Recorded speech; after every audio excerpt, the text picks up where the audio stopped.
नमस्कार श्रोते हो. दीपक रेगे कथाकथन चॅनलवर तुम्हा सगळ्यांचं मनापासून स्वागत. श्रोते हो, तुम्ही ऐकताय सुरेश वैद्य यांची आटोकाट ही कादंबरी आणि आज भाग 9वा. अनुपमानं डोळे उघडले तेव्हा सकाळची कोवळी किरणं बाल्कनीच्या दारातनं खिडक्यातनं खाली फरशीवर लोळत होती. काही क्षण अनुपमा तशीच पडून राहिली. मग अचानक आठवण होऊन इंद्रजितच्या बिछाण्याकडे पाहिलं. बिछाना रिकामा होता.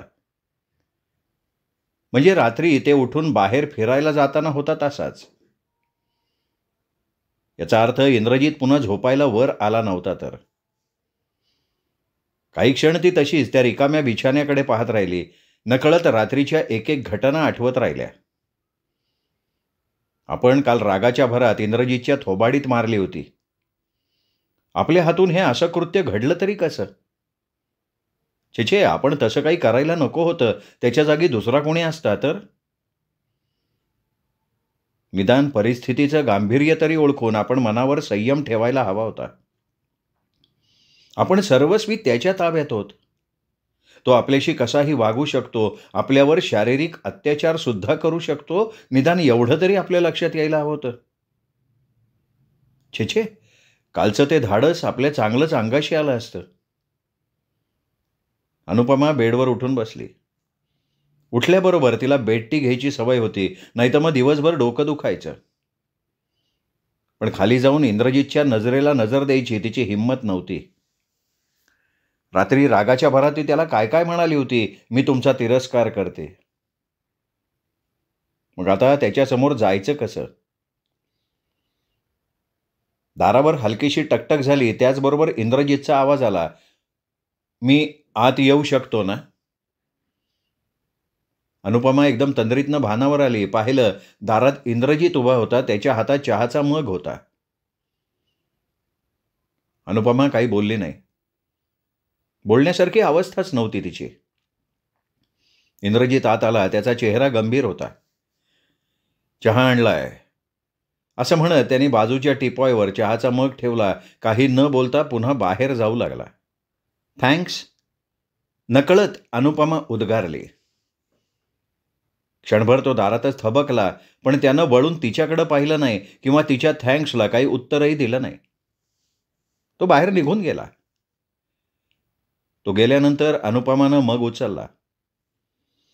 चहा पिता पिता तिला एकदम आठवण झाली. इथे येण्यापूर्वी तिने ठरवलं होतं दुसऱ्या दिवशी म्हणजे आज ललिता आत्याला भेटायला जायचं. पण आता कसं जायचं? इथे आल्यावर सगळीच परिस्थिती पालटली होती. सध्या तरी तिचं स्वातंत्र्य इंद्रजितच्या ताब्यात होतं आणि कालच्या प्रकारानंतर तो इतका नाराज झाला असणार की आता आपल्या कुठल्याही प्रस्तावाला तो मान्यता देणार नाही. पण प्रयत्न करून बघायला काय हरकत आहे? फार तर काय करेल? नाही म्हणेल. ते तर आपण गृहीतच धरलंय. मग राग यायचं किंवा वाईट वाटायचं काही कारणच नाही.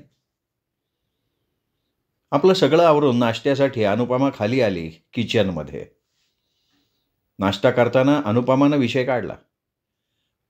आज मला आत्याकडे जायचं होतं. आज येईन म्हणून मी तिला कळवलं होतं. ती माझी वाट पाहिल. म्हातारी आहे, एकटीच असते. मी गेले नाही तर उगाचच काळजी करत बसेल. बोलताना अनुपमाला इंद्रजितच्या चेहऱ्यावरची एक्सप्रेशन्स पाहायची होती, पण त्याच्याकडे पाहायची तिच्यात हिंमतच नव्हती. स्लाईसच्या 2 तुकड्यांमध्ये ऑमलेटचा तुकडा ठेवण्याच्या निमित्तानं खाली पाहत राहिली. काही क्षण इंद्रजित काहीच बोलला नाही. मग म्हणाला, ठीक आहे, तू जाऊ शकतेस, पण एकटी नाही.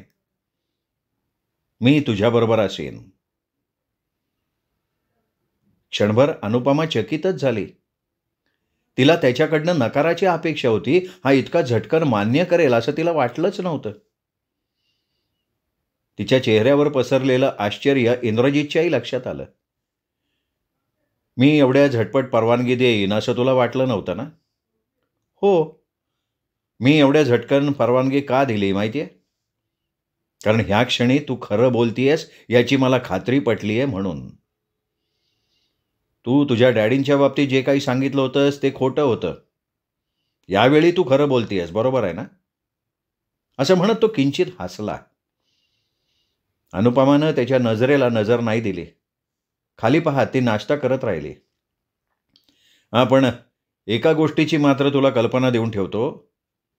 यावेळी कसलीही चलाकी करू नकोस. तुझ्या प्रत्येक हालचालीवर माझी नजर असेल हे ध्यानात ठेव. नाही, ह्यावेळी मी काहीही करणार नाही. आत्या तशी वयानं फार आहे, थकली आहे. माझ्यामुळे तिला काही त्रास व्हावा असं मी काहीही करणार नाही. मनातनं मात्र अनुपमा म्हणत होती, आत्या म्हातारी आहे पण खूप हुशार आहे, धाडसी आहे. मनातल्या मनात लगेच अनुपमानं एक योजना आखली होती.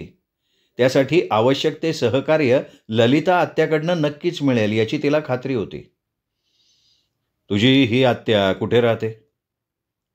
वडगावजवळ. एकटीच राहते? हो, 8 वर्षांपूर्वी काका गेले, त्याआधी मुलगा. एकुलता एक होता, आर्मीत होता. 71च्या युद्धात मारला गेला. आत्या बिचारी एकटीच राहिली. तसं काही कमी नाही तिला. काकांनी वडगावजवळ घर बांधलंय, एक पोल्ट्री उघडली आहे. तिला आता होत नाही, जवळजवळ 60-65 वय आहे. घरकाम करायला गावातलीच एक बाई येते, हवं नको बघून जाते. आता तर आत्याला सवय झाली एकटं राहण्याची. अनुपमानं मुद्दाम तपशीलवार माहिती सांगितली. इंद्रजित हे सगळं ऐकून थोडा आणखीन बेफिकीर राहील, फारसा सावध राहणार नाही म्हणून. ठीक आहे, जाऊ तुझ्या आत्याला भेटायला. इंद्रजित म्हणाला, पण पुन्हा तिच्याकडे बघत म्हणाला, काही गडबड करणार नाही असं समजून चाललो आहे आपण. जर काही गडबड करायचा प्रयत्न केला तर होणाऱ्या परिणामाची जबाबदारी तुझ्यावर राहील, आधीच सांगतोय. मला आहे त्याची कल्पना. खाली मान घालत अनुपमा हलक्या आवाजात म्हणाली. ओके, चल लवकर तयार हो. असं म्हणत इंद्रजित उठून बाजूच्या रूममध्ये गेला. अनुपमा तशीच टेबलवर बसून राहिली. इंद्रजितच्या स्वभावाची पारख तिला अजूनही करता आली नव्हती. अजूनही ती त्याला समजू शकली नव्हती. त्याच्या स्वभावातल्या या वेगवेगळ्या छटांनी तिला गोंधळात टाकलं होतं. अनुपमानं साडीच्या ऐवजी बेल बॉटम आणि वर शर्ट घातला होता. या कपड्यात धावपळ करणं सोपं जातं. बदामी रंगाची बेल बॉटम आणि वर ग्रे कलरचा कॉलरचा शर्ट. पायात उंच टाचांच्या सँडल्सच्या ऐवजी कापडी बूट. या मॉडर्न वेशातही तिचं सौंदर्य खुलून दिसत होतं. सुळसुळीत केस नेहमीप्रमाणे पाठीवर मोकळे सोडले होते. डोळ्यांवर फेंट रंगाच्या काचांचा मोठा गोगो गॉगल. तयार होऊन अनुपमा हॉलमध्ये आली तेव्हा विलक्षण उत्साहित वाटत होती. मनात म्हणत होती, इंद्रजितनं तिलाच कार ड्राईव्ह करायला सांगितलं तर किती बरं होईल. अर्थात तशी शक्यता फार कमी होती. निघण्यापूर्वी बराच वेळ तो आपल्या साथीदारांबरोबर बोलत होता. कदाचित काही सूचना वगैरे देत असावा. अनुपमा हॉलमध्ये त्याची वाट पाहत थांबली होती. शेवटी एकदाचा तो बाहेर आला आणि क्षणभर अनुपमानं त्याला ओळखलंच नाही. एकदम वेगळा दिसत होता तो. अनुपमा त्याच्याकडे चकित मुद्रेनं पाहत राहिली. तिचं ते तसं पाहणं त्याच्या लक्षात आलं. तो हसला. काय झालंय, काय काय पाहतेस एवढं? हा असा वेश बदलण्याची काय आवश्यकता होती? अनुपमाच्या आवाजात काहीसा नाराजीचा स्वर होता. मी वेश बदललाय? तिलाच उलट विचारत त्याने डोळ्यांवरचा गडद रंगाच्या काचांचा गॉगल काढला. डोक्यावरची कॅप काढली. मग तिच्याकडे पाहत म्हणाला, तुझं निरीक्षण अजबच आहे म्हणायला हवं. कॅप आणि गॉगल घातल्यानं वेश बदलला जात नाही.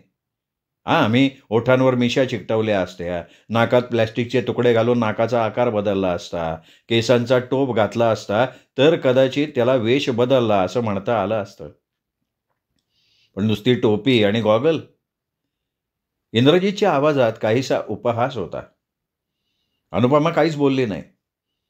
त्याच्याशी वाद घालण्यात काही अर्थ नाही याची तिला कल्पना होती. पण तिने मनाशी कबूल केलं होतं की टोपी आणि ह्या गॉगलनंही इंद्रजितमध्ये कमालीचा बदल केलेला होता. पांढऱ्या रंगाच्या पॅन्टवर त्यानं नेव्ही ब्लू कलरचा पोलो घातला होता आणि त्या वेशात तो कमालीचा देखणा दिसत होता. वरची कॅप आणि गॉगल यांनी त्याच्या देखणेपणात आणखीन भर घातली होती. उंच तगड्या शरीरयष्टीमुळे तो ह्या वेशात कोणीतरी मोठा ऑफिसर वाटत होता. आत्तापर्यंत अनुपमानं त्याला जीन पॅन्ट आणि टी शर्टमध्ये पाहिला होता, म्हणून तिला त्याच्यातला फरक प्रकर्षानं जाणवला होता. चल, कॅप डोक्यावर आणि गॉगल डोळ्यांवर चढवत तो म्हणाला. काही न बोलता अनुपमा त्याच्या मागोमाग चालायला लागली. त्याचवेळी त्याच्या पॅन्टच्या मागच्या खिशातला चाकू तिच्या दृष्टीला पडला. चाकू वरून दिसत नव्हता, पण फुगलेल्या खिशावरनं चाकूचा आकार लक्षात येत होता. अनुपमाच्या मनात आलं त्याला त्यावरून काहीतरी विचारावं, यावेळी चाकूची आवश्यकता काय असं विचारावं. पण पुन्हा तिने विचार बदलला. कदाचित एवढ्याशा कारणावरनं त्यांनी सगळा प्रोग्राम कॅन्सल केला तर. बंगल्यातून बाहेर पडल्यावर तो गॅरेजकडे जात म्हणाला, थांब, मी गाडी घेऊन येतो. अनुपमा कारची वाट पाहत तशीच बंगल्यापासून किंचित अंतरावर उभी राहिली. ऊन चांगलंच वर आलं होतं. आकाश निरभ्र होतं. सगळं आवरून निघता निघता त्यांना 10:30 वाजून गेले होते. अनुपमा पलीकडे दूरवर दिसणाऱ्या निळ्या आकाशाच्या पार्श्वभूमीवर डोंगरांची रांग, त्यातला एक उंचच उंच कडा पाहत होती. पेंटिंगची तिला लहानपणापासून आवड होती. इथे आल्यावर अशी निसर्गदृश्य चितारणं हा तिचा नित्याचा एक भाग होता. म्हणूनच समोरचं ते दृश्य चित्रात कसं उतरवता येईल याचा ती विचार करत होती. अर्थात आत्ता ज्या परिस्थितीत आपण आहोत त्या परिस्थितीत पेंटिंग करायला मूड लागणार नाही हेही तिला कळत होतं. तरी त्याचवेळी तिच्या शेजारी इंद्रजित येऊन थांबला. त्या आवाजानं चमकून तिने त्याच्याकडे वळून पाहिलं. कारच्या ऐवजी इंद्रजितनं आपली बुलेट बाहेर काढली होती. तिच्या जवळ येऊन त्याने बुलेट थांबवली होती. खाली पाय टेकवून तिच्याकडे पाहत होता. कारच्या ऐवजी बुलेट पाहून अनुपमाला धक्काच बसला. असं काही करेल याची तिला कल्पना नव्हती. नको नको, बुलेटकडे पहा, ती काहीशा घाबरलेल्या आवाजात उद्गारली. काय झालंय काय? आपण कारनं जाऊ ना. नाही, मोटरसायकल ठीक आहे, लवकर पोहोचू आपण. चल मागे बस आणि माझ्या खांद्याला धर. केवळ एवढ्यासाठी ह्यानी मोटरसायकल घेतली आहे का? केवळ आपला स्पर्श व्हावा म्हणून? मनातून अनुपमा इंद्रजितवर चिडली होती, पण त्याला अधिक काही बोलून त्याचा मूड घालवण्याचं धाडस तिच्यात नव्हतं. तिचं आत्याकडे जाणं न जाणं सर्वस्वी त्याच्यावर अवलंबून होतं. आणि तिथे आत्याकडे गेल्यावरच तिला सुटकेसाठी काही प्रयत्न करता येणं शक्य होतं. निदान त्यासाठी तरी त्याच्या सांगण्याप्रमाणे वागणं भाग होतं. काही न बोलता अनुपमा पुढे झाली. थोडंसं अंतर सोडून त्याच्या मागे बसली. दोन्ही पाय एका बाजूला सोडून, एका हातानं बुलेटचं मागचं कॅरियर धरून. इंद्रजितनं मागे मान वळवून पाहिलं आणि म्हणाला, रस्ता खराब आहे. दोन्ही हात माझ्या पोटाभोवती टाकून मला धर. लाजू बिजू नकोस. एवढं लाजणे इतकी तू काही मागासलेल्या विचारांची आहेस असं मला वाटत नाही. उगाच रागाच्या भरात मला स्पर्श करायचा नाही असं ठरवलं तर कुठेतरी मागच्या मागे पडून वगैरे जाशील. अनुपमाला त्याचं ते सगळं बोलणं अपमानास्पद वाटलं. पण सगळा संताप तिने आतल्या आत गिळला. त्याच्या म्हणण्याप्रमाणे दोन्ही हात त्याच्या खांद्यावर ठेवले. कमरेपेक्षा खांद्यावर. पोटाभोवती हात धरायचे म्हणजे त्याच्या पाठीवर रेलावं लागणार. त्यापेक्षा इंद्रजित काही बोलला नाही. त्याने बुलेटला किक मारली. नकळत अनुपमाची त्याच्या खांद्याभोवतीची पकड आणखीन घट्ट झाली. न राहून ती म्हणाली, आज पहिल्यांदाच मोटरसायकलवर बसतीये मी, म्हणून जरा भीती वाटतेय. ओ, अशी काही हरकत नाही. आज मोटरसायकलवर बसण्यातलं थ्रिल अनुभवलं ना की पुन्हा कारची आठवण तुला होणार नाही. आयुष्यभर मोटरसायकलवर बसावं असं वाटेल तुला. इंद्रजित तिच्याकडे वळून बघत मिस्किलपणे म्हणाला. त्याच्या बोलण्यामागचा आशय लक्षात घेऊन अनुपमाच्या कपाळावर किंचित आठ्या उमटल्या आणि नकळत मनातला एक कोपरा त्याचं ते बोलणं ऐकून सुखावला मात्र होता. का सुखावला ते तिलाही सांगता आलं नसतं. कधीकधी मनही आपल्या ताब्यात राहत नाही, हेच खरं. चल, बसलीस ना नीट? हो. इंद्रजितनं क्लच सोडला. एक झटका देत बुलेट पुढे सरकली. अनुपमानं एकदम घाबरून डोळे बंद करून घेतले. वाटलं कुठल्याही क्षणी आपण खाली पडू. नकळत तिचा एक हात इंद्रजितचा खांदा सोडून त्याच्या कमरेभोवती आला. इंद्रजितनं गेट आधीच उघडून ठेवलं होतं. बुलेट गेटमधनं बाहेर आली. अनुपमाला वाटलं हा आता पुन्हा थांबेल, गेट बंद करेल, त्याला कुलूप घालेल. पण इंद्रजित थांबला नाही. बहुतेक त्यानं त्याच्या साथीदारांवर ती कामगिरी सोपवलेली असावी. किनारापासूनच्या कच्च्या रस्त्यावरनं बुलेट उड्या घेत घेत चालली होती. अनुपमाच्या मनात सारखं येत होतं, आता पुढच्या क्षणी आपण पडू. तिने डोळे झाकून घेतले होते. थोडं पुढे गेल्यावर इंद्रजितनं बुलेटचा स्पीड कमी केला. अनुपमानं हळूच डोळे उघडून बघितलं. किनाराचा खाजगी रस्ता संपला होता. अंधाश्रमाची इमारत मागे गेली होती. काय मजा येते का नाही मोटरसायकलवर? इंद्रजितनं हसून विचारलं. कोणास ठाऊक, मी तर देवाची प्रार्थना करत होते. मनातल्या मनात सिद्धिविनायकाला नवसही बोलून टाकला, न पडता सुखरूप या सर्कशीतनं बाहेर पडले तर 5 नारळांचं तोरण बांधीन म्हणून. अनुपमाही आता किंचित चेष्टेच्या मूडमध्ये आली होती. अनुपमाच्या या उत्तरानं इंद्रजित मोठ्यानं हसला आणि म्हणाला, तू एवढी आस्तिक असशील असं वाटलं नव्हतं. संकटात सापडलं ना की प्रत्येक माणसाला परमेश्वराची आठवण येते. मग माझ्या तावडीतून सुटण्यासाठी तू किती देवांना नवस बोलली आहेस? इंद्रजितनं अगदी नेम साधून मारलं होतं. म्हणजे मी संकटात आहे हे निदान तुम्ही कबूल करताय. बऱ्याच वेळा तुझ्या कृतीतनं तूच ते कबूल केलंयस. इंद्रजित बोलण्यात हार जाणारा नव्हता. संकटात सापडलेला माणूसच त्यातनं सुटण्यासाठी धडपड करतो ना. अनुपमा यावर निरुत्तर झाली, गप्प बसली. आता कच्चे रस्ते सोडून ते मेन रोडवर आले होते. डाव्या बाजूला वळलं की तो रस्ता सरळ रेल्वे क्रॉसिंगकडे जात होता. उजव्या बाजूच्या रस्त्यानं गेलं की लोणावळ्याचं रेल्वे क्रॉसिंग ओलांडून लोणावळ्यात प्रवेश करता येत होता. उजव्या बाजूला वळून घेऊन इंद्रजितनं बुलेट एकदम थांबवली. वळून अनुपमाकडे बघत विचारलं, खरंच भीती वाटतेय का तुला? हो, अनुपमानं कबूल केलं. इंद्रजितनं इंजिन बंद केलं आणि म्हणाला, तसं असेल तर चल परत जाऊ, कार घेऊन जाऊया. अनुपमानं इंद्रजितकडे पाहिलं. तो हे मनापासनं म्हणतोय का केवळ आपल्या घाबरटपणाची टिंगल करण्यासाठी म्हणतोय?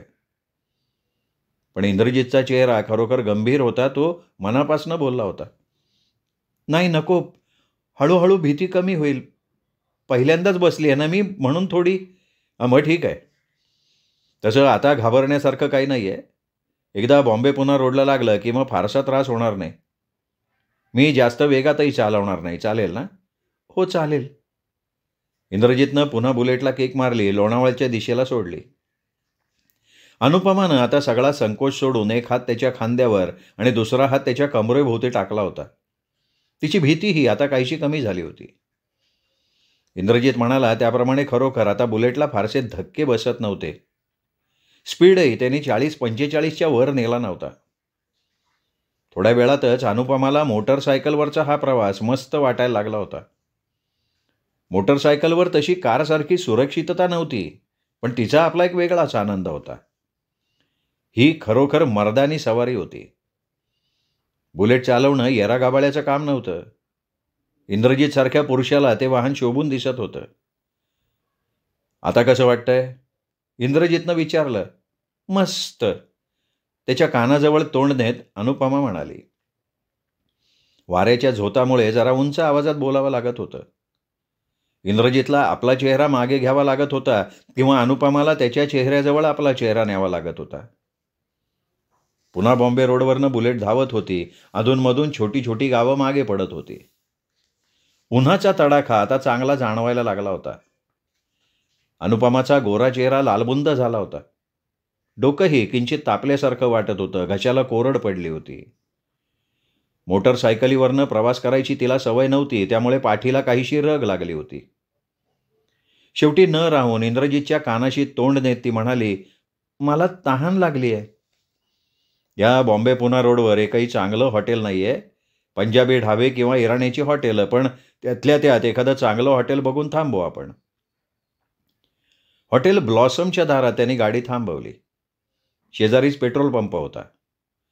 त्यातल्या त्यात हेच हॉटेल बरं होतं, निदान बाहेरून दिसायला तरी. काय घेणार? आत हॉटेलमध्ये न जाता बाहेरच थांबत त्यांनी विचारलं, थोडं आत जाऊन बसूयात का? अनुपमा म्हणाली आणि इंद्रजितनं तिच्याकडे काहीशा संशयानं पाहिलं.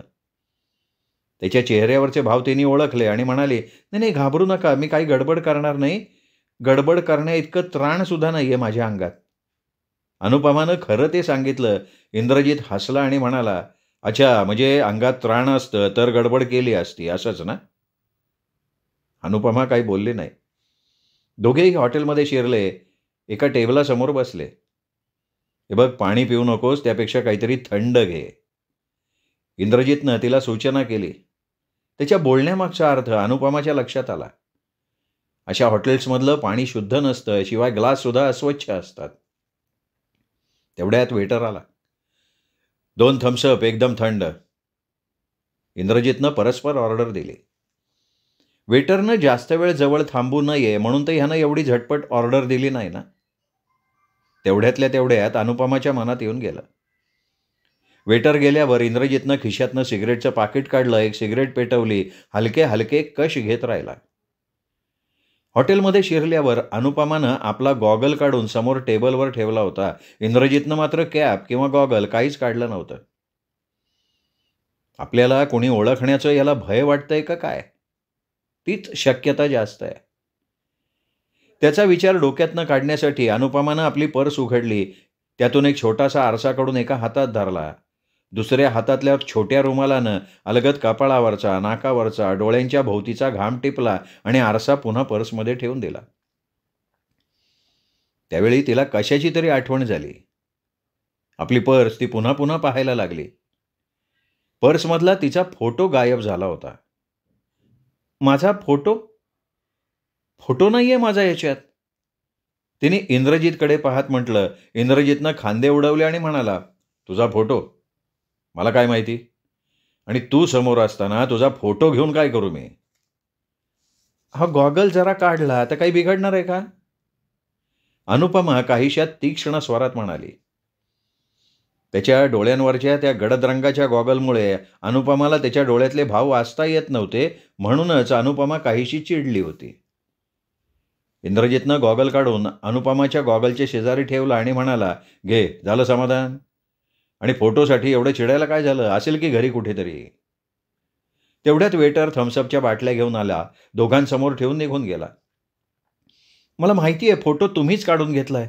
माझा फोटो मला परत करा. ठीक आहे, मी घेतलेला असेल तर परत मिळेल. एवढी रागवतीयस का? तुम्हीच घेतलाय ना? हो, आहे माझ्याकडे, काळजी करू नकोस. पण तुम्ही माझ्या परवानगीशिवाय घेतलातच का? तुझा खरेपणा पडताळून पाहण्यासाठी. तू खरोखरच सामंत साहेबांची मुलगी आहेस का आणखीन कोण आहेस हे जाणून घेण्यासाठी. फोटोवरनं ते कसं काय समजणार होतं तुम्हाला? समजतं. कसं समजतं हे जाणून घ्यायची तुला काही आवश्यकता नाही. इंद्रजितनं एकदम तो विषय तोडून टाकण्याच्या स्वरात म्हटलं. का आवश्यकता नाही आहे? मी काही तुमच्यासारखी चोर बदमाश नाही आहे, दुसऱ्याच्या घरात जबरदस्तीनं शिरायला. मी अनुपमा आहे, अनुपमा सामंत. ज्या बंगल्यात तुम्ही जबरदस्तीनं ठाण मांडलंय तो बंगला आमचा आहे, हे 1000 वेळा सांगितलं मी तुम्हाला. तुम्ही कोण आहात, आमच्या बंगल्यात का उतरलाय हे समजून घ्यायची मला मुळीच इच्छा नाहीये. बोलता बोलता अचानक अनुपमाचे डोळे भरून आले. मोठ्या मुश्किलीनं ती ते बाहेर पडू न देण्याचा प्रयत्न करत होती. हे बघ, प्लीज रडू नकोस प्लीज, हे घे. असं म्हणत त्यानं थम्सअपची बाटली तिच्या पुढ्यात सारली. अनुपमानं रुमालानं डोळे टिपले. दोघेही नंतर चुपचाप थम्सअप पीत होते. बऱ्याच वेळानं इंद्रजितनं त्या शांततेचा भंग केला. आय एम सॉरी अनु. हे बघ, त्या फोटोचा आम्ही कसलाही दुरुपयोग करणार नाही, खात्री बाळग. तो फोटो खरोखरच तुझ्या खरे खोटेपणाचा पडताळा पाहण्यासाठी मी काढून घेतलाय. अशा लहान सहान बाबतीतही आम्हाला अतिशय काटेकोर राहावं लागतंय. कुठल्याही गोष्टीवर डोळे झाकून विश्वास टाकणं शक्य नाही आहे आम्हाला. पण का? हा प्रकार तरी काय आहे? लवकर समजेल तुला ते. आता जास्त दिवस तुझ्या भाषेत तुला आमच्या कैदेत राहावं लागणार नाही. अनुपमा त्यावर काही बोलली नाही. थम्सअप संपवून तिने बाटली खाली ठेवली. इंद्रजितनंही आपली बाटली रिकामी केली.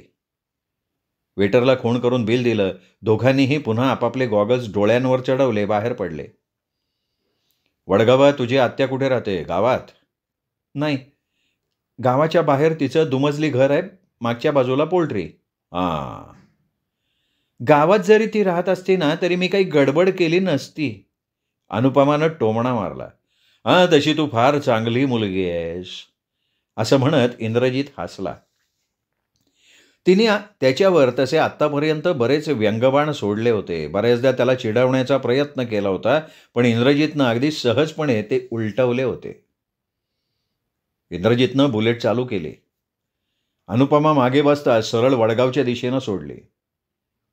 वडगाव जसं जसं जवळ येत होतं तसतशी अनुपमाची छाती धडधडायला लागली होती. आपण आखलेली योजना सफल होईल का ह्याचा मनातल्या मनात ती विचार करत होती. श्रोतेहो, हा होता आटोकाट या कादंबरीचा भाग 9वा. भाग 10वा उद्या. तोपर्यंत नमस्कार मित्र.